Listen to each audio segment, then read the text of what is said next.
My name is Alan Maller. I'm a Reform Rabbi from Los Angeles. My congregation is Temple Akiba in Culver City, and I have been a reader of Fountain magazine for at least 5 or 6 years.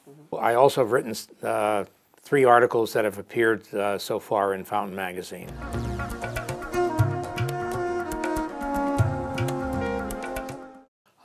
What I like most about Fountain magazine is its wide perspective on life. It's not just about religion or science or the past or the present. It's about all of those things.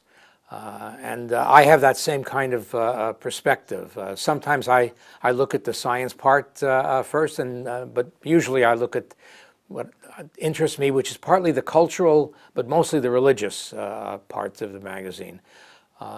And to me, the important part and the contribution of Fountain magazine is that it does bring together the various aspects of human life in a way that provides not just knowledge about that aspect, but that provides a larger context to see things.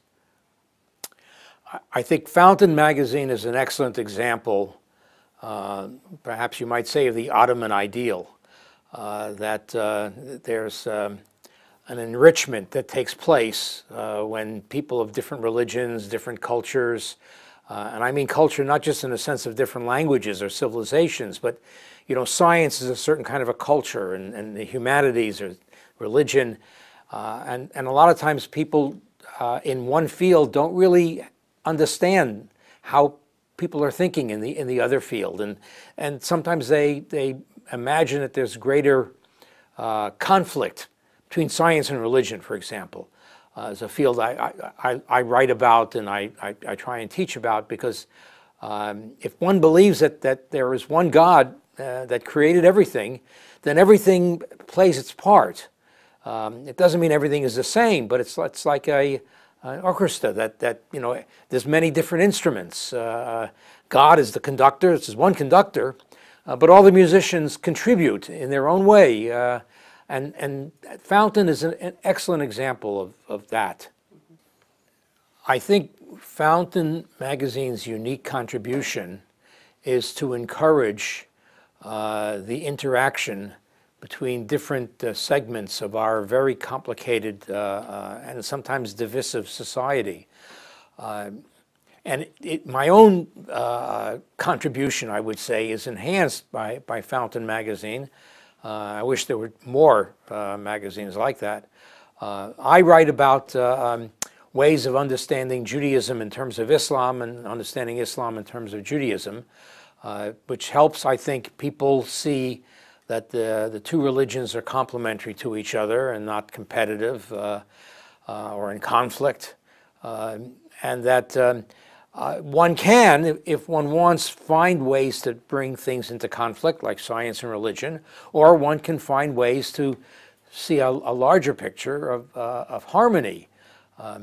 As a believer in monotheism, I believe that seeking harmony between different groups while respecting the differences is really what God wants us to do. I mean, it's the Quran says that God could have made us all the same, but He chose to make us different so that we could show, that we have the ability to love another that's different, to respect, to have, to be able to disagree without defaming or attacking.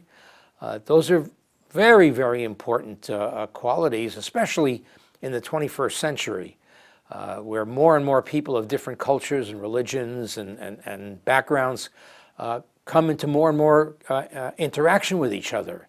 In the Middle Ages, most people lived in a little village. They lived with people that were pretty much the same way as they were. They rarely traveled to a different country and different language, and didn't know much about that stuff. So it wasn't that important. But now it's very, very important, and it's interesting that the Quran especially, I'm impressed by the fact that it has in it so much respect for pluralism and for no compulsion in religion, that people have to find their own path and that when judgment comes on that day, only God can determine. As long as you've been a good person, the ideological issues will be determined by God. We don't know enough to determine who's right and who's wrong about all these things.